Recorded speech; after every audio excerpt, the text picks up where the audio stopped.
Ha! Today's like goal is 7,500. Please like and comment your favorite part so that I can continue making videos like this. Now let's continue. So the episode starts from the same place where it ended in the last episode. The Frog Queen, with her big claws, is about to smash and kill Seo-jun. She brings her big clawed hand down over Seo-jun's body. Seo-jun stands there, surprised and worried, unsure what to do because his small dagger didn't even scratch the frog. Theo, sitting on Seo-jun's shoulder, is equally worried, wondering what he should do. At that moment, Seo-jun realizes that he is totally fucked up. And then, with a bang, the Frog Queen finally smashes down, crushing Seo-jun. His straw hat flies into the air as it looks like the Frog Queen has crushed and killed him like a mosquito. Seo-jun's straw hat continues to float in the air before falling in front of Ulf Chief, Elka, and Black Warrior Rabbit, who are busily fighting a horde of normal adult frogs. Seeing this, Elka shouts Seo-jun's name loudly and very worriedly. Black Warrior Rabbit also screams, saying Seo-jun his uncle and insists that nothing has happened to him. Then the scene shifts, revealing our hero, Baby Bear, who has grown significantly in size. He is holding the Frog Queen's claws with all his power. Baby Bear is furious, his eyes glowing with rage. He grips the Frog Queen's claws tightly, and at the same time, Seo-jun is also holding onto her claws with all his strength. Above Seo-jun, Iona is floating, protecting her love, Theo. But Iona knows that Seo-jun is a very strong and great black dragon. She believes Seo-jun isn't going to lose so easily. Perhaps she thinks Seo-jun is testing her to see if she can protect him. On the other hand, Baby Bear becomes extremely angry when he sees the Frog Queen's daddy trying to harm Seo-jun. Baby Bear screams in fury, declaring that he will not let this Frog Queen touch his daddy. Baby Bear gathers all the power in his body. With a single powerful punch, Baby Bear smashes the Frog Queen's face. Baby Bear believes in gender equality and doesn't hesitate to strike. The punch is so strong that the Frog Queen is sent flying far away. Meanwhile, Seo-jun is still standing, shaking slightly as he tries to steady himself. The situation was traumatizing, and he barely survived. However, despite Baby Bear's mighty punch, the Frog Queen only suffered minor damage and was merely pushed back. Baby Bear, seeing this, prepares to punch again, but Iona interrupts. She calls Seo-jun a great black dragon and orders him to stand back because she's about to do something. After hearing this, Seo-jun regains his composure. He commands Iona to follow him and he dashes forward with a serious expression. His confidence and excitement inspire Iona. Seeing Seo-jun in action, Iona lifts her destruction wand higher. The wand starts glowing with a purple aura, the same purple glow that appears when Iona is about to create a destruction ball. Iona begins chanting something and turns her battle wand towards Seo-jun as if she is going to hit him with her destructive power. But surprisingly, a purple aura appears on Seo-jun's dagger. From behind, Iona informs Seo-jun that she has put all her destructive aura onto his dagger. This time, Seo-jun's attack should hit the Frog Queen. Seeing such a powerful aura, Seo-jun becomes startled for a moment. The aura is extremely heavy, and Seo-jun's entire body feels the weight. However, because Seo-jun has trained extensively with Aileen's grandfather, he is able to handle this overwhelming energy. At the same time, Theo calls out to Seo-jun, warning him about a strange attraction and an unnatural aura coming from the Frog Queen's belly. Seo-jun shifts his focus to the belly of the Frog Queen, observing it with a serious expression. He notices that her belly is thick, round, and soft. After intense concentration, Seo-jun decides to put all his body strength into a single powerful slash to end the Frog Queen. He gathers every ounce of strength and delivers the strike. The slash is so powerful that the purple aura generates a massive energy wave. The wave directly targets the Frog Queen's stomach. As the aura approaches her, the Frog Queen realizes her end is near. The attack hits, and the Frog Queen screams very loudly, overwhelmed by the intense pain. She tries to block it, but fails. A massive bang and blast follow, causing the Frog Queen's entire body to glow brightly. The glow is so intense that both Seo-jun and Theo become shocked. For a brief moment, their vision goes blind from the brightness. Even with his eyes closed, Seo-jun can still feel the unnatural glow. On the other hand, Iona is also stunned by the glow. She realizes that if this aura reaches Seo-jun and the others, their lives could be in danger. Without wasting a second, Iona quickly moves her battle wand forward and chants the magic barrier. With Iona's guidance, Seo-jun, Theo, Baby Bear, Wolf Chief, Elka, and Black Warrior Rabbit create a very strong and intense barrier around themselves. The aura intensifies, leading to another massive blast. The shockwave from the blast nearly breaks the barrier. Everyone inside feels the tremendous force shaking them. Finally, with another deafening bang, the aura sends out a stronger shockwave. The blast's energy slowly spreads toward the adult rabbits, and one by one, the adult rabbits vanish into the air. They are completely erased by the Hakai destruction ball. The shockwave continues for at least 2 minutes, spreading throughout the area. Once it subsides, not a single adult frog remains in the cave. They are all reduced to ashes and disappear. As the aura clears, the place where the Frog Queen once stood reveals 3 blue-colored orbs on the ground. The queen herself is nowhere to be seen.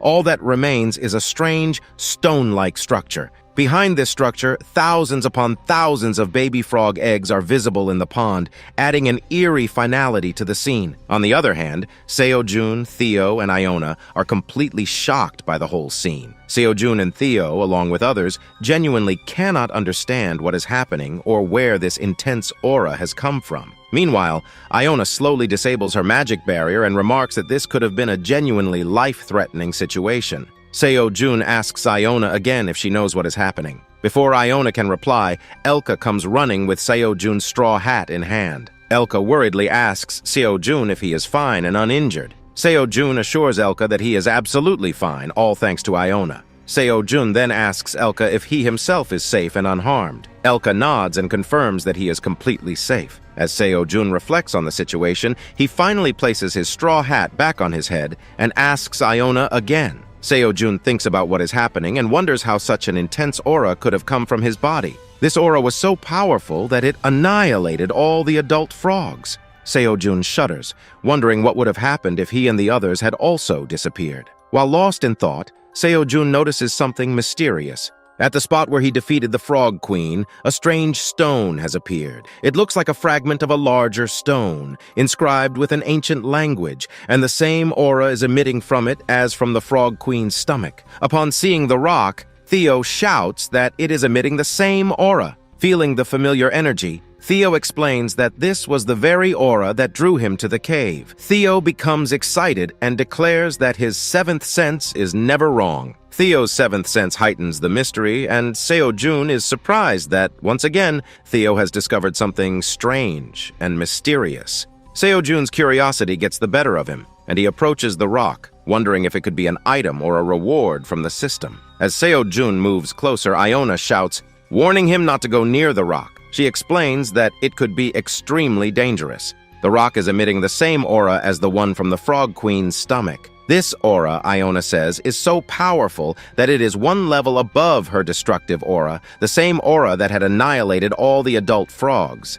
Iona reveals that she had barely managed to save everyone using her barrier. She thinks that the Frog Queen must have eaten this mysterious stone, gaining awareness of its identity in the process.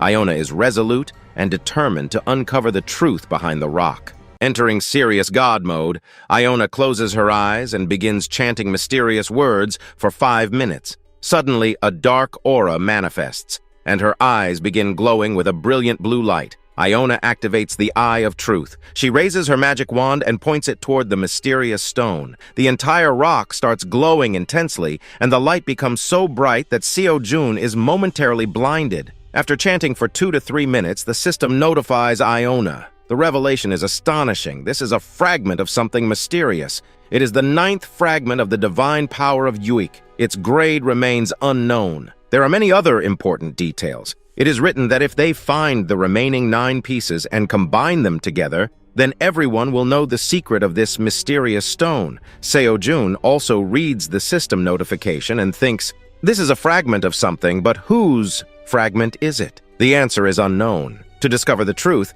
they must locate the remaining stones and uncover what this stone does. On the other hand, Iona agrees and admits that she has only managed to learn this much. Iona's limit is reached. She apologizes to Seo-jun. Iona, still very surprised and confused, remarks that for hundreds of years, almost a century spent as a mage in the magic tower, she has never encountered such a mysterious artifact. She deduces that the stone possesses a very powerful divine energy. Iona believes that the Frog Queen must have eaten the stone, which mutated her, making her immensely powerful. Because of this, the Frog Queen's hunger increased, and as the divine energy left her stomach, the queen returned to normal. Iona explains that as soon as the Frog Queen received a scratch on her stomach, all the piled-up divine energy escaped. She emphasizes that this energy was so strong that if Iona hadn't created her shield, everyone would have died. Iona confesses that if she had been just 2 seconds late, no one would have survived. Hearing this, Seo-jun becomes tensed. Reflecting on the events, he realizes that in just half an hour, he nearly died twice. Gratefully, Seo-jun thanks Iona again and again. At the same time, Seo-jun receives a system notification, which startles him. The system informs him that he has stopped the Frog Queen, which was one of the causes of the extinction of blue carp in Lake Sarkar on the 75th floor of the tower. Because of this, Seo-jun has leveled up 2 to 3 times, finally reaching level 30. This progress unlocks a bonus quest. If Seo-jun completes the bonus quest, he will receive a job-specific skill. The quest requires Seo-jun to plant a new type of crop, one he has never planted before. The reward will be a job-specific skill and 500 tower coins. Seo-jun is both surprised and confused by the notification. He is excited that reaching level 30 unlocks the opportunity to undertake his new quest. At the same time, he is troubled, as he had assumed the Frog Queen was the primary reason for the extinction of blue carp on the 75th floor of the tower. However, the system clearly states that the Frog Queen is only one of the causes. Seo-jun worries about uncovering the other reasons and wonders how he will be able to find them. Seo-jun contemplates that if he defeats the Frog Queen and solves this mystery, he can reach the 99th floor of the tower. There, he will be able to enjoy delicious food and rest. However, his priority is now to identify the reasons behind the extinction of the blue carp fish. While deep in thought, Seo-jun notices a green aura emanating from the area in front of the Frog Queen. The aura is intense and appears to be coming from the pond where the Frog Queen laid her eggs. This sight sparks curiosity in everyone. Seo-jun decides to investigate the aura. However, Theo cautions Seo-jun, saying that going alone could be dangerous. Theo insists that everyone should go together. Theo volunteers to go first, stating that his reflexes are ultra-legendary fast, making him capable of avoiding any potential danger. Finally, as soon as everyone reach the cliffhanger of the lake, they are surprised. All the Frog Queen's eggs under the lake, which were supposed to hatch months later, are glowing intensely with a green aura. Seo-jun thinks that all the frogs are emitting the aura, but they are not. While most of the frogs are the same size, there is one large frog in the middle. This single frog is emitting such an intense green aura that the entire lake is bathed in green light. Seo-jun and Baby Bear are shocked, wondering how a frog's egg can glow and why it is glowing. At that moment, Iona steps forward with her vast magic knowledge. Iona explains that it is said that when the Frog Queen dies, one of her eggs becomes the next candidate for the queen. Perhaps, Iona speculates, this is why the frogs are emitting the green aura, because a new Frog Queen is about to hatch. However, Elka grows serious and states that they must deal with all the eggs. Elka warns that if a new Frog Queen is born, eats the Mystery Stone, and mutates again, they will face the same problem. Elka asks if they should destroy all the eggs before they hatch. But Elka quickly reconsiders, saying that killing the frogs may not be the right solution. To maintain the ecosystem of the 75th floor, it is essential to have frog monsters, but there should not be an overpopulation. Elka suggests that if they remove the Mystery Stone from the cave, the problem will resolve itself, and the frog population will gradually return to normal.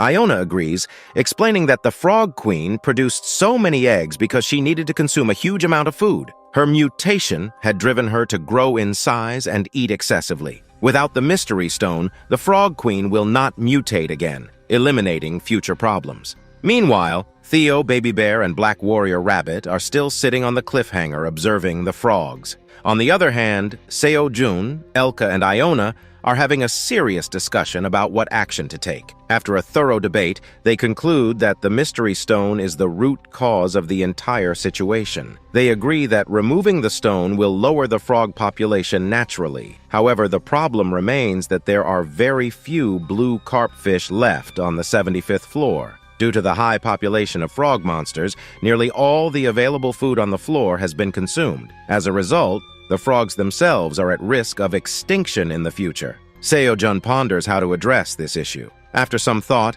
he asks Iona if frog monsters eat only meat, or if they consume other things as well. Iona responds that frogs do not solely rely on meat. She explains that they can survive on fruits, vegetables, or any food that provides them with nutrition. Iona recalls reading in a book that frog monsters also eat underwater plants. Hearing this, Seo-jun gets a very dangerous idea. He smirks, deciding to solve two problems with one solution. Seo-jun reaches into his pocket, piquing Iona's curiosity. She watches eagerly, wondering what the great black dragon will do next. Iona feels both excited and hopeful. At that moment, Seo-jun pulls out a piece of pineapple from his pocket. His face lights up with happiness. Seo-jun proudly announces his grand plan. He explains that after arriving on the 75th floor, he had eaten many delicious pineapples. Initially, he planned to plant these pineapples on the 99th floor. However, he now decides to plant the pineapples in the cave.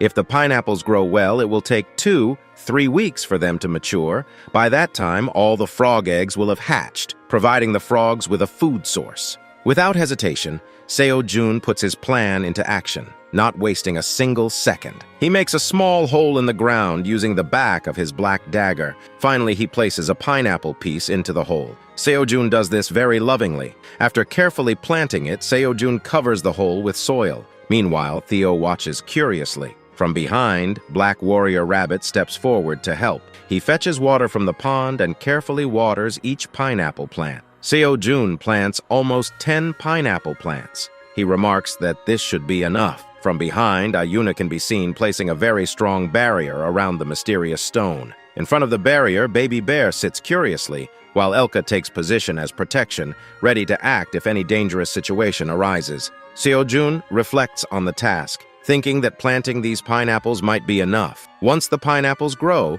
the frogs will naturally start eating them. However, Seo-jun doesn't plan to stop there. Even after leaving the cave, Seo-jun resolves to grow an unlimited number of pineapples in the small beach area near the lake. This way, when the frog monsters come to land, there will be no shortage of food for them. At this point, Seo-jun feels like a true food god. At that moment, the system notifies Seo-jun that he has finally completed his job-specific quest. Seo-jun has leveled up and is now level 31. He also receives 500 tower coin. The reward for his job-specific quest will be available soon. Seo-jun feels relieved and grateful that he had a pineapple plant. He considers himself very lucky in this situation. Theo, impressed by Seo-jun's clever solution, calls him a genius. Theo asks if Seo-jun is really a genius for solving the situation so easily. Seo-jun blushes at the compliment, and although Theo feels a bit embarrassed, Seo-jun brushes it off. Seo-jun admits he was just lucky to have the pineapple plant.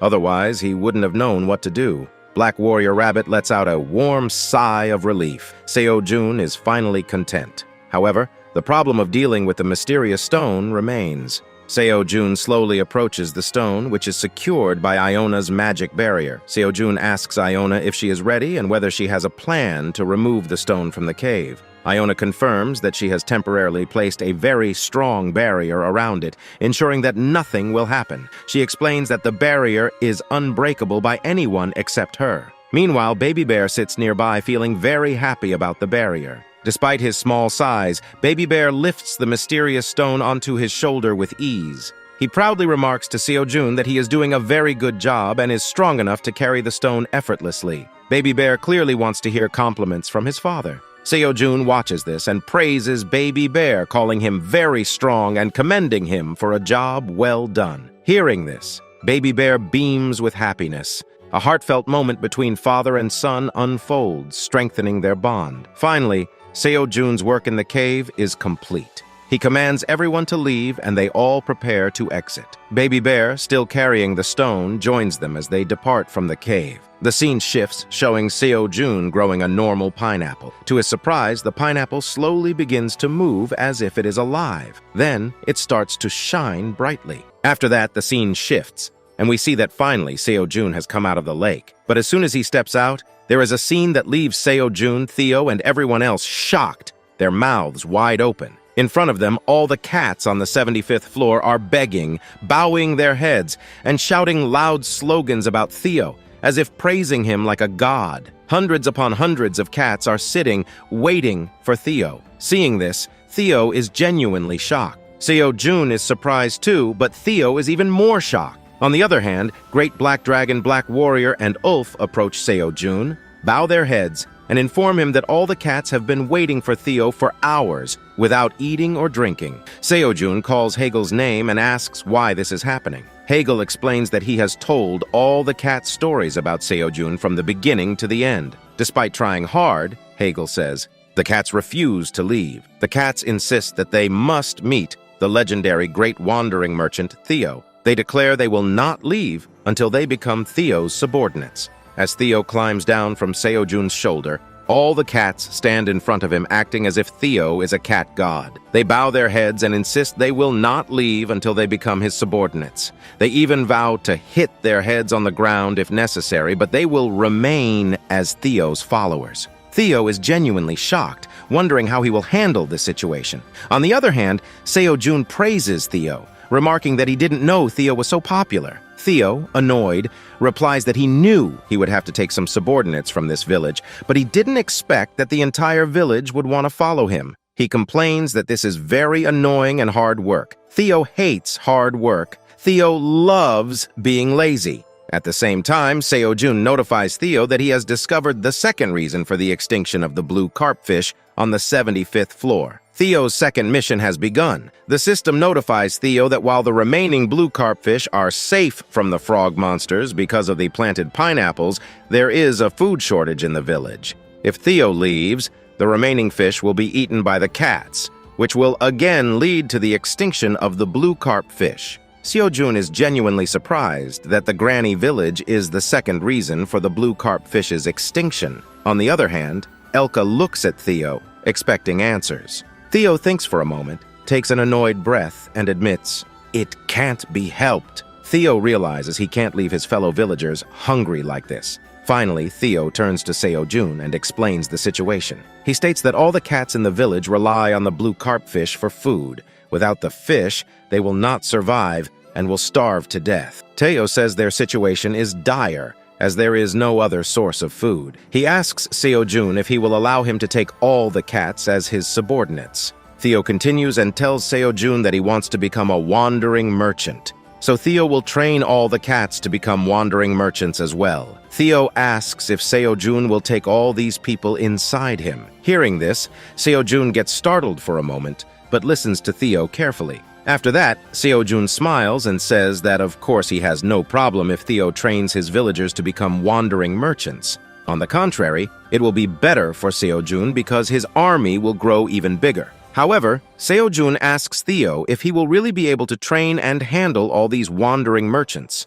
Theo responds confidently, saying that of course he will be able to do it. Seo-jun thinks to himself that Theo is a legendary orange cat who can do anything he sets his mind to. Seo-jun gives Theo a warm smile and cheers him up. Then he looks at all the cats and says that he will be happy to sign a contract with every one of them. On the other hand, the Silver Wolf Chief and Black Warrior Chief are also happy, while all the cat villagers start shouting Seo-jun's name loudly. The scene shifts, and we see Seo-jun signing contracts with hundreds of cats. It is an exhausting task. Meanwhile, Baby Bear is happily eating the meat of the frog monster. Elsewhere, the cat villagers are busy signing contracts. The Black Warrior Chief watches all this and feels a little sad. He realizes that when everyone leaves this floor, he will be left alone. At the same time, Theo approaches Hegel and names him. Hegel becomes very polite and thanks Theo for helping Seo-jun. However, Hegel says there is no need to thank him, because it is the duty of the Black Wolf tribe to serve the Black Dragon. Theo crosses his arms and arrogantly states that all of this is fine. but he has a job for Hegel. Theo declares that he will take all the cats to the 99th floor,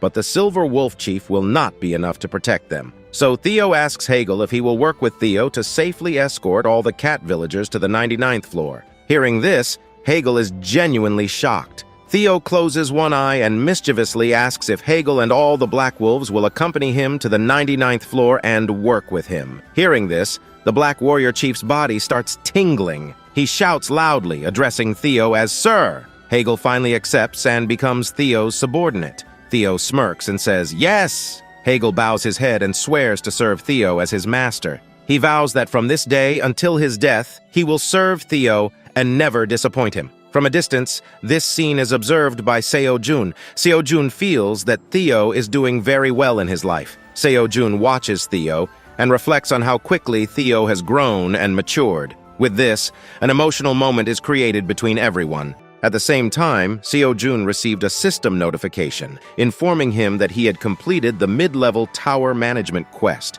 With this, Seo-jun gained a whopping 15,000 experience points. On top of that, he also earned 1,500 tower coins. And in just 30 seconds, Seo-jun would finally reach the 99th floor. Seeing this, Seo-jun is overjoyed. He begins thinking about all the food and delicious treats he will eat on the 99th floor. Looking at his system notification, Seo-jun says to himself, I can't believe I've finally completed the tower management quest. On the other hand, atop the head of Ulf Chief Elka, Iona is sitting very lovingly while Theo is standing with all his new merchant disciples. Seo-jun is ready to head to the 99th floor with all his belongings. At the same time, Baby Bear is also ready, flexing his strong hands to accompany Seo-jun to the 99th floor. But suddenly Theo calls out to Seo-jun from behind. Seo-jun turns back slowly, and with a curious tone he asks Theo if he wants to go to the 99th floor with all his disciples. Theo, however, declines. He says he doesn't want to go to the 99th floor. Instead,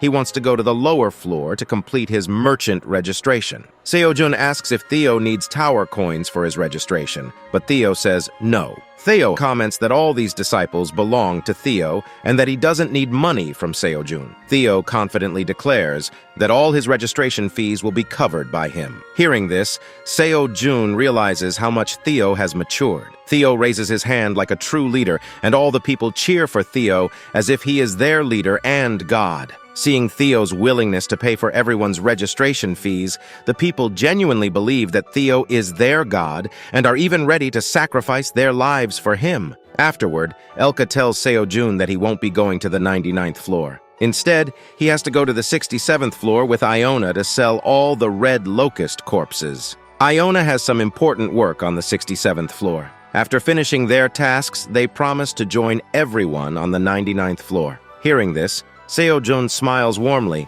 and tells everyone to travel safely. He expresses how excited he is to meet them all on the 99th floor. Then Seo-jun calls the Black Warrior Rabbit and tells him that there are only a few seconds left. Everyone should hurry up and prepare to go to the 99th floor. Seo-jun had lots of things in his hand, including a packet of pineapples. These pineapples were meant to be placed on the 99th floor. The Black Warrior Rabbit was also packing a pineapple in his bag. On the other hand, Theo was still giving lectures to his new disciples, explaining everything to them in detail. Suddenly, the Black Warrior Rabbit turns back with a warm and kind smile. Seo-jun calls out to him and jokingly tells him to wait a while as he needs to pack another pineapple. But at that moment, there's a sound from the bushes. Hearing the sound, the Black Warrior Rabbit becomes startled and shifts into alert mode, carefully scanning the area. There's no enemy behind the bush. Instead, surprisingly, a cute white-colored rabbit emerges from the bush. The rabbit's eyes are bright red and adorned with a cute white ribbon. It even has a magic book in its hand. The red-ribboned rabbit calls out Iona's name and rushes to meet her.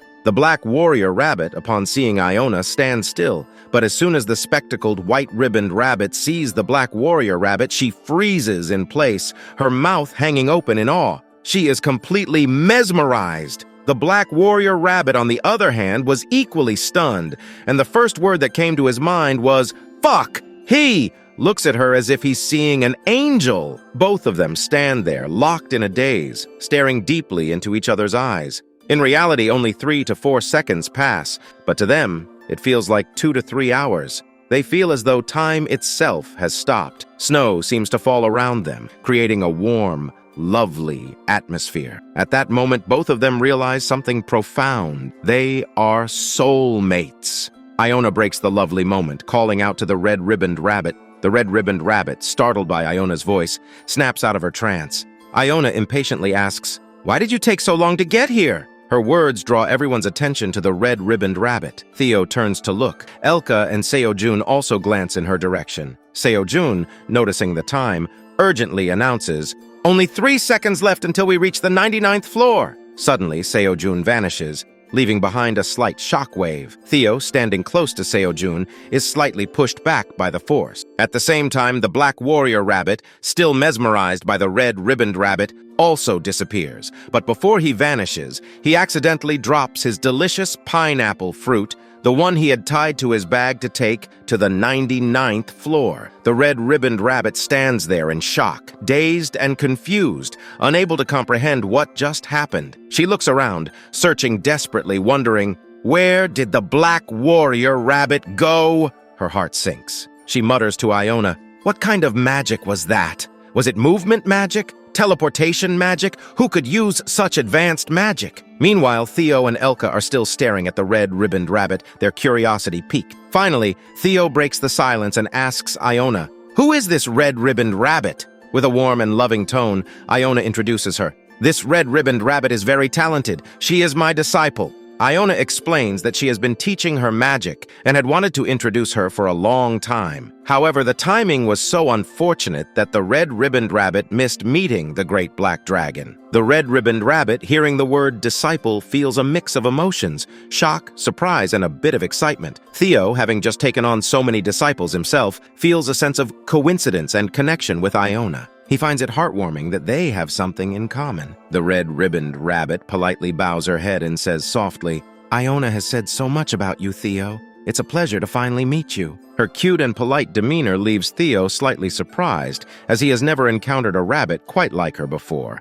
especially one not from the 99th floor. Finally, the red-ribboned rabbit introduces herself in her sweet voice. "I am the last princess of the red-ribboned kingdom." Well, damn! This revelation hits hard. This means she hails from the very kingdom destroyed by the red locusts, the same kingdom the black warrior rabbit came from. Could this be fate? I must say, the black warrior rabbit and the red-ribboned rabbit are shaping up to be an amazing couple, and honestly, I am so excited to see what happens next.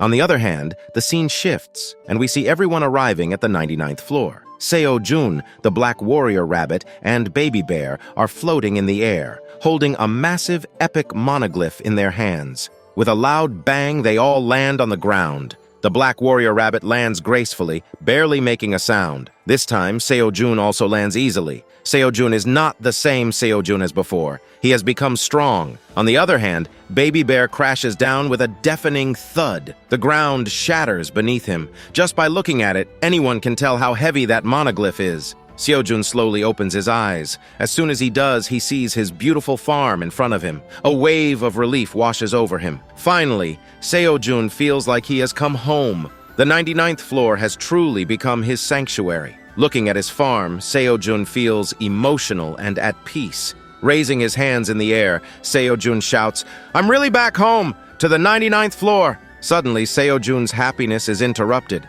No one else shares his excitement. The black warrior rabbit leaps up and punches Seo-jun hard in the stomach. Seo-jun's saliva shoots out of his mouth, and he collapses to the ground. The black warrior rabbit, grabbing Seo-jun by the collar, demands, "Where is that white rabbit from the 75th floor? Do you know her address? Who was she?" Seo-jun, confused and flustered, stammers, "Calm down! I don't even know who that rabbit was!" Everything happened so fast that Seo-jun hadn't even had time to process what was going on. Seo-jun promises, "If you calm down, I'll try to find out who that red-ribbon rabbit was." Finally, the black warrior rabbit calms down. Seo-jun notices the pineapples scattered on the ground. Looking at the black warrior rabbit, Seo-jun speculates, "I think that red-ribbon rabbit is connected to Iona. She was looking for Iona after all. Next time I meet Iona, I'll get all the info about her." The black warrior rabbit remains deeply lost in thought, clearly still thinking about the red-ribbon rabbit. Seo-jun begins to sweat profusely as he notices something.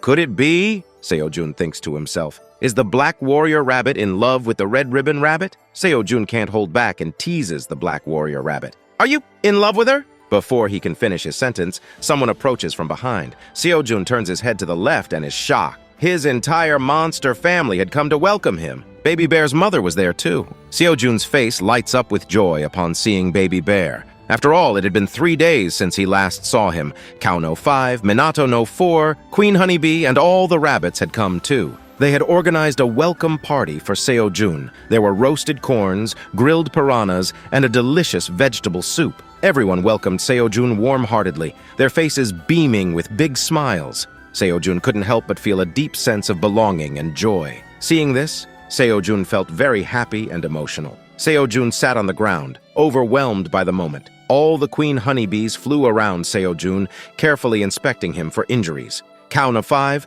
Minato No. 4, and everyone else expressed how much they had missed Seo-jun. They explained how they had prepared a meal to welcome him back. Seo-jun, overwhelmed with gratitude, thanked them deeply from the bottom of his heart, realizing just how much they had become like his family. The queen honeybees clung to Seo-jun's body while the baby rabbits ran to him, cuddling in his lap. Seo-jun wondered how the baby rabbits had known he would arrive, questioning them curiously. The husband rabbit explained that Aileen had informed everyone about his arrival hours earlier. At that moment, Aileen communicated through a system notification, sharing that none of them would have known about Seo-jun's arrival if not for her secret spy camera. Using this, she monitored Seo-jun 24/7, observing every step of his journey like an epic adventure. When she realized Seo-jun was heading toward the 99th floor, she quickly notified everyone to prepare. The scene shifted to Aileen, watching Seo-jun on a large screen, her magic allowing her to follow his entire adventure in real time. Aileen welcomed Seo-jun warmly,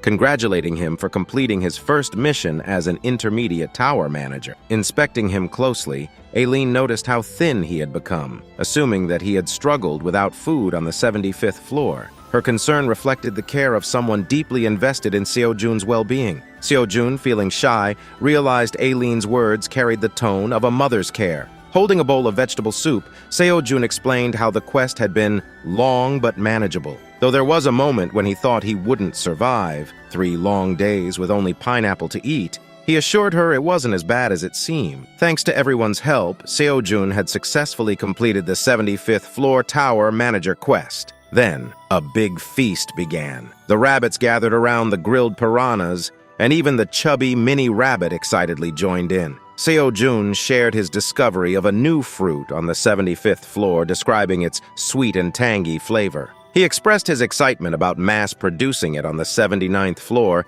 ensuring everyone could enjoy its unique taste. While everyone indulged in the feast, the husband rabbit brought food to Seo-jun. Seo-jun then retrieved the pineapples from his bag, instructing the husband and wife rabbit to store a few in the warehouse and leave the rest for everyone to enjoy. After finishing his conversation with Aileen, Seo-jun glowed with happiness. He admitted how much he had missed her presence during his journey. Seo-jun asked about the Black Dragon statue of Kaiser, mentioning how it always felt like he was talking directly to Aileen when using it. Hearing this, Aileen grew quiet. Seo-jun, slightly shy, asked if Aileen had missed him too, hoping for some confirmation. Suddenly, Aileen's body trembled, her face turning completely red. Seo-jun grew concerned, repeatedly wondering why she wasn't responding. Aileen's emotions overwhelmed her. Her body felt hot, her mind racing with unfamiliar feelings she couldn't comprehend. Though Seo-jun continued calling her name, Aileen remained frozen, her face burning red with a mix of embarrassment and joy. Deep down, Aileen deeply missed Seo-jun, though she struggled to admit it aloud. Finally, Aileen shouted internally, acknowledging her feeling. She realized this new emotion was genuine, even if it confused her. Seo-jun noticed her struggle but didn't fully understand what had transpired. Suddenly, Kaiser appeared from behind and shouted Seo-jun's name loudly, startling both Seo-jun and Aileen. The growl was so loud that Aileen's crystal shattered in her hands. She was so shocked that she couldn't control her strength, causing the crystal to break. Aileen, whose mana had recovered, found herself unable to manage her full strength. Meanwhile, the scene shifted, showing Seo-jun sitting on the ground, still surprised by Kaiser's sudden appearance. Seo-jun glanced at Kaiser, admitting he was genuinely startled to see him here. But Kaiser, ignoring the remark, told Seojun that he should only speak with Aileen, not him. Seojun nodded, deciding to keep his focus on Aileen. Kaiser interrupted again, declaring that all of this could be discussed later. His priority was the feast laid out in front of him. He demanded to know why Seojun hadn't invited him yet, claiming he was very hungry. Kaiser also mentioned that he had prepared a special gift for Seojun, leaving Seojun confused and curious. All the white rabbits gathered around eagerly to see this so-called gift. When Kaiser revealed the gift, Seojun's soul almost left his body. It was a welcome soup that Kaiser had prepared, a bucket of orange-colored watery liquid made by boiling ripe tomatoes, which looked utterly inedible. Seojun's disgust was evident as he grimaced, holding back the urge to vomit. Seojun quickly realized that during his absence, Kaiser must have been stealing tomatoes from his farm. Without hesitation, Seojun confronted Kaiser, asking how many crops he had taken while he was away. Hearing the word steal, Kaiser appeared startled and worried. Trying to defend himself, Kaiser insisted that he wasn't a thief or pirate. He would never steal. However, Seojun pointed out the drool on Kaiser's face as proof. Seojun claimed it was impossible for Kaiser not to have eaten the cherry tomatoes during his absence. Kaiser, flustered, tried to justify himself by saying he had been helping harvest and might have tasted one or two along the way. The white rabbits, seeing Kaiser's actions, grew angry and reported to Seojun how Kaiser often destroyed their farm under the guise of helping. They complained that Kaiser would uproot entire plants, leaving the farm in ruins. Seojun gave Kaiser a side-eye, making it clear he wasn't buying any of it. Eventually, Kaiser admitted with a mix of shame and embarrassment that he couldn't resist and had eaten the tomatoes because he was hungry. Kaiser, realizing his mistake, tried to justify his actions again, repeating that he wasn't stealing but merely helping. Watching this, Seojun couldn't help but think, like father? Like son? He wondered if everyone in Aileen's family was like this. When Aileen overheard that her grandfather had stolen crops, she directly asked him about it, her tone filled with disappointment. Aileen confronted her grandfather, demanding an explanation, but Kaiser hesitated. Aileen grabbed a crystal ball, reviewing fragments of the conversation she had missed. Hearing the words steal and cherry tomatoes, she turned back to Kaiser and asked if it was true. Kaiser, unable to deny it, explained that while harvesting, he had eaten a few tomatoes, planning to tell Seojun later. Aileen's face turned disgusted, and she expressed her disappointment in her grandfather for destroying Seojun's precious crops. She reminded him how hard Seojun worked to grow them. Aileen then stated, with an innocent expression, that she hated her grandfather for his actions and wouldn't talk to him anymore. Kaiser's soul left his body, and he became very sad, repeatedly calling out to Aileen, who ignored him. Desperate, Kaiser approached Seojun and begged him to convince Aileen to forgive him. Seojun, placing his hands on his waist, found the situation amusing. He reassured Kaiser not to worry, promising to talk to Aileen if Kaiser agreed to favor him in return. Kaiser's black dragon ego briefly flared up, offended by the idea of being ordered around by a human. However, remembering Seojun's importance to Aileen, Kaiser reluctantly agreed, vowing to listen to Seojun. Seojun smiled warmly and suggested they eat first. Afterward, he promised to resolve the issue with Aileen. The scene shifted to the feast, where everyone, Mummy Bear, Cow, No 5, Minotaur, Rabbits, and Baby Bear, was enjoying the food. Seojun prepared pineapple by cutting it into pieces, sprinkling it with black salt and calling Aileen to try it. Seojun knew Aileen would love the tangy and sweet treat, as it was similar to the cherry tomatoes she cherished. But it had its own unique taste. Seojun handed a piece of pineapple to Kaiser to eat. Finally, Seojun picked up the baby bear in his arms like a child. He held a piece of pineapple in one hand, and the baby bear mirrored him, clutching its own piece. The chubby rabbit, gray rabbit, sickle rabbit, mom rabbit, and everyone else lovingly enjoyed the pineapple. A happy moment unfolded among them, filling the air with warmth and joy. The scene shifted to show Seojun's farm, now fully planted with cherry tomatoes. Alongside this, Seojun had installed an automated watering fountain, crafted with the help of the gray rabbit. The fountain ensured water would automatically flow throughout the farm,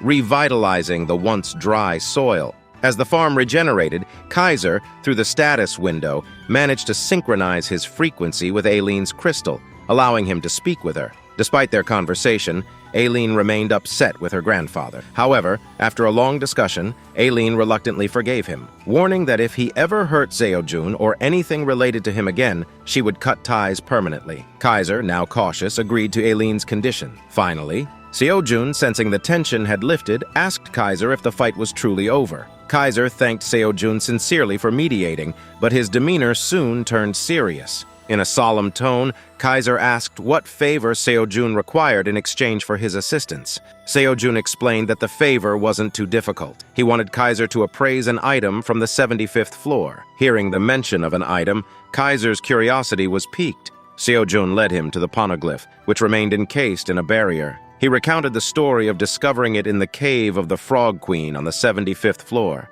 Seo-jun detailed how a normal frog queen had consumed the poneglyph, gaining strength rivaling even the 99th floor monsters. Kaiser carefully examined the poneglyph and remarked on its immense power. When Seo-jun revealed that Iona had created the shield around the poneglyph, Kaiser noted the advanced magic imbued in it. Kaiser admitted that such magic surpassed even Iona's capabilities, but promised to uncover its secrets. Kaiser instructed Seo-jun to step back. As Seo-jun moved away, Kaiser poured all his magic into the poneglyph. A blinding light erupted from it, so bright that Seo-jun thought his eyes would go blind. After 3 intense minutes, Iona's shield disintegrated, and an ancient language began emerging from the poneglyph. The system notified Seo-jun that the secret of the poneglyph had been revealed. The system announced that it was a shard of a spiritual poneglyph, specifically the 9th fragment. The poneglyph emanated a divine power, benefiting the surrounding floor. It further explained that 9 such poneglyphs were hidden across the 100 floors of the tower,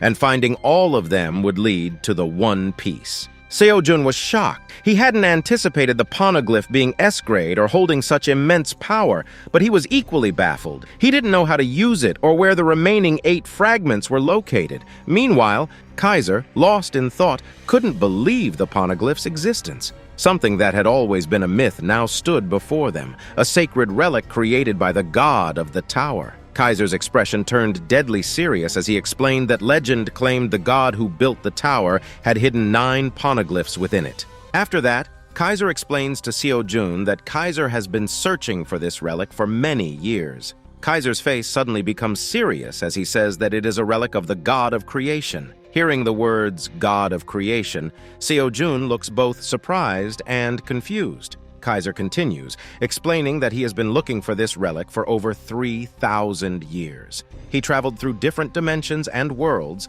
but couldn't find the relic anywhere. Kaiser says he cannot believe that, in the end, the relic was in his own tower all along. Seo-jun still doesn't understand anything about the relic and, feeling curious, asks Kaiser to share more details. Kaiser replies that he has been quite foolish because, without knowing the history of the tower, Seo-jun won't be able to comprehend the significance of the relic. Kaiser begins to tell the history of the tower. He mentions that the lifespan of a human is very short, so Seo-jun likely wouldn't have heard of the relic. Kaiser then turns to Aileen and asks her to listen carefully to the story. Aileen listens intently while Seo-jun sits on the floor, much like a child waiting for an exciting story. Kaiser starts narrating like a grandfather telling a tale. He explains that dragons were created to serve the god of creation. According to the story, the dragons maintained balance across dimensions and worlds. They were the ultimate beings and the protectors of the universe.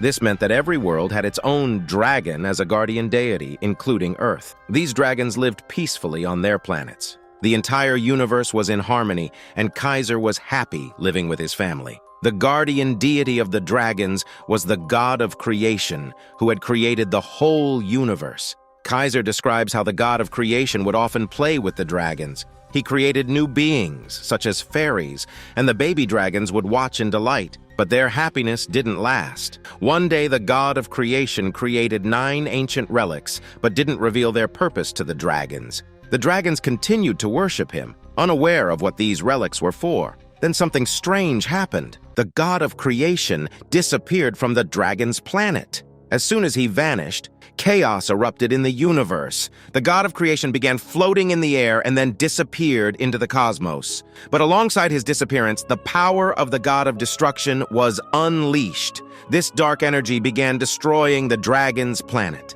At this point, we see a young black dragon. Perhaps it was young Kaiser himself, or maybe one of his ancestors.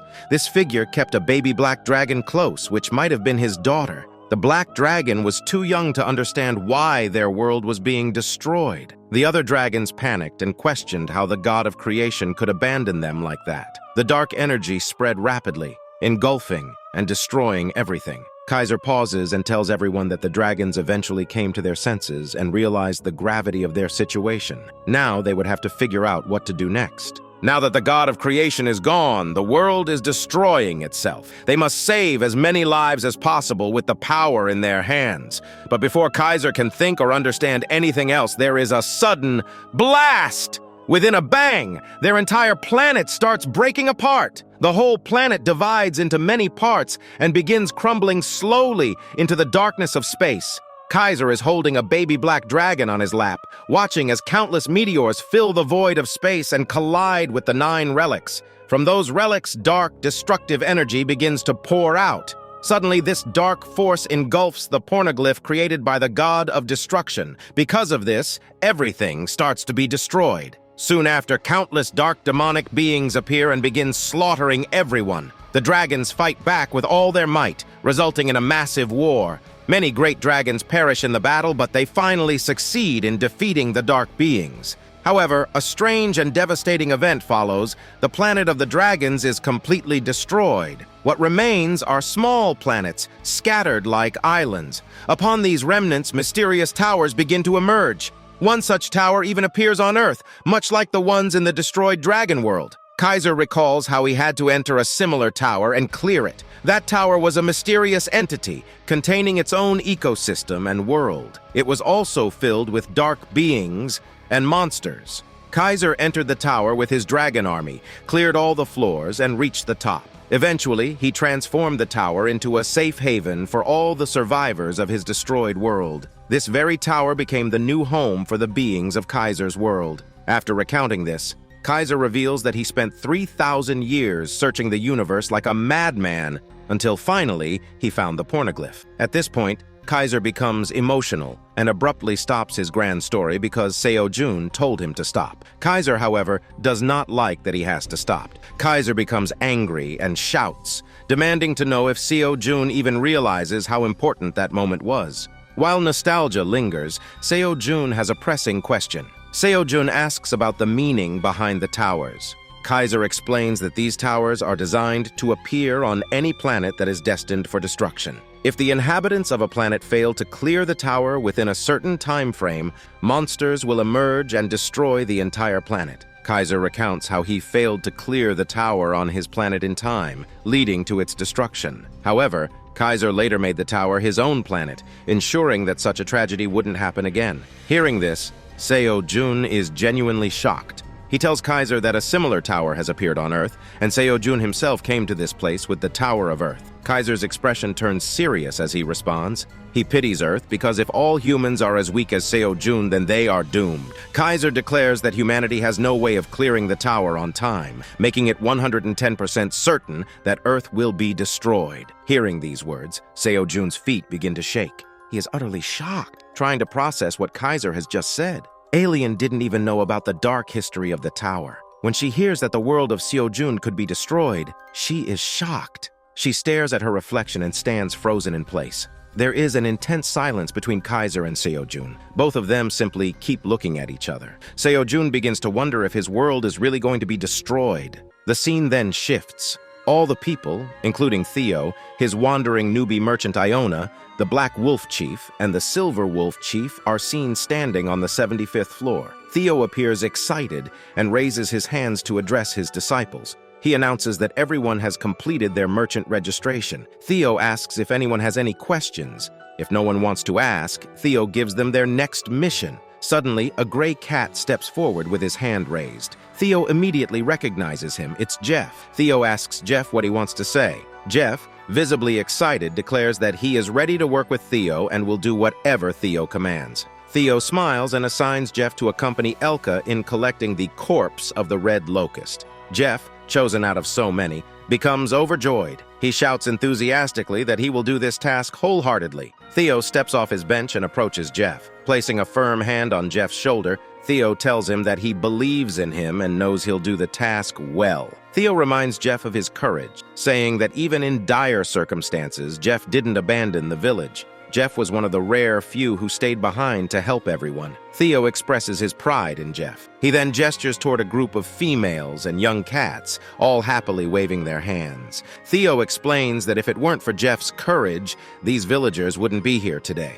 Jeff was the first cat from the village to become a wandering merchant. His bravery inspired others to follow. Hearing this, Jeff feels deeply proud. Overcome with emotion, he crouches on the ground, bows to Theo, and swears to serve him for the rest of his life. Jeff promises to work under Theo forever. For a moment, Theo stands silently, processing Jeff's gesture. Then he becomes a bit shy and starts laughing. Theo reassures Jeff that there is no need for a servant and owner relationship between them. Theo reminds him they are one big family and that he doesn't need to bow or speak so formally. In the background, Iona watches this heartwarming moment with a smile. The scene shifts again. All of Theo's newbie disciples, led by the Silver Wolf Chief, leave to collect the corpse of the Red Locust. Meanwhile, the Black Wolf Chief, Theo, Iona, Orin, and Red Ribbon Rabbit remain. Theo turns to Orin and orders him to gather all of Theo's luggage and carry it wherever Theo directs. Without hesitation, Orin agrees and immediately begins preparing. His loyalty is unquestionable. As Orin works, Iona and the Red Ribbon Rabbit stand in the background, quietly observing the scene. Iona smiles and tells Orin that he has genuinely become a very good servant. Orin has improved significantly from before. After that, Iona praises Theo as well. She mentions that Theo has also become a good owner and has learned how to properly manage his servant. Theo feels proud and agrees, saying that he is growing slowly and will learn everything over time. However, Iona spoils Theo's mood by reminding him that she adds that if it weren't for her, Orin would have run away. Theo becomes angry, and a cute couple fight breaks out between him and Iona. Meanwhile, the Red Ribbon Rabbit approaches Orin and asks him about Iona. Explains that Iona is such a wise and respected wizard that everyone is afraid of her. Wonders how a normal cat could speak to Iona in such a loud voice. The Red Ribbon Rabbit also questions how Iona's master could talk to a cat so politely. Orin admits he doesn't know much about the relationship between Theo and Iona, but he recalls that Iona had once said there was an important bond between them. The scene then shifts. The Wolf Chief is seen carrying Theo and Iona in his hands. Theo asks Iona if she is okay with accompanying him to the 99th floor to meet Seo Jun. He also questions if Iona shouldn't go to the 67th floor to help with the Red Locust attack. Iona reassures Theo that it's fine because the Red Locusts are no longer as dangerous. She explains that the color of the Red Locust has changed from red to blue, which is good news. Theo doesn't understand the significance of the color change, so Iona explains further. She clarifies that the red color signifies extreme danger. The baby version of the Red Locust is yellow, followed by green, blue, and finally red. At its peak, the Red Locust can even turn black and dark. If a red locust changes its color from red to blue, it indicates a drastic decrease in power and a process of de-evolution. This change usually occurs when the population of red locusts decreases rapidly. Although the blue stage is still dangerous, the army on the 67th floor will easily be able to defeat them. Iona explains that if the color of the Red Locust returns to red, it would mean their population has exceeded 5 billion, making it nearly impossible to stop them. Iona is genuinely surprised at how the Great Black Dragon managed to solve the Red Locust problem so easily. She further explains that if Red Locusts are deprived of food, their population and power will automatically decrease, transitioning from blue to green, then to yellow, and eventually they will die. After hearing this, Elka asks Iona about the current condition of the Red Locusts. Iona, with a warm smile, responds that very soon the Red Locusts will fully transition to blue. The scene then shifts. On the 67th floor, a group of armored dillos stands before the corpses of red locusts. All these red locusts have been slashed by the onion blade. They appear to have died in anger. The surviving red locusts are seen crushing their own bodies in despair. An armored dillo steps forward and calls for Captain Tamao. Tamao, a muscular armored dillo, is the leader of the Red Locust operation. One of Tamao's subordinates brings him a red locust and reports that their population has now dropped below 5 billion. It's a massive victory, and everyone celebrates happily, but their happiness is interrupted. Suddenly, someone arrives from behind to spoil the mood. When Captain Tamao and his companions turn back, they see an ugly, fat pig who looks very rich. The pig is accompanied by a group of small fox guards. This fat pig's name is Tariq, the leader of the giant wandering merchant. Tamao is shocked to see Tariq. Tamao approaches Tariq and asks why he is in such a dangerous place. Tariq smiles and responds that he has worked very hard to be here. Tariq tells Captain Tamao to feel proud that such a brave and powerful lizard man like him is risking his life and sacrificing his men to protect the tower. Tariq adds that as long as people like Tamao are standing in front of him, he does not need to be afraid. Tariq continues, explaining that he has come to thank all the lizard men, especially Tamao, because the entire tower is safe because of them. After that, Tariq pulls out a pouch from his pocket,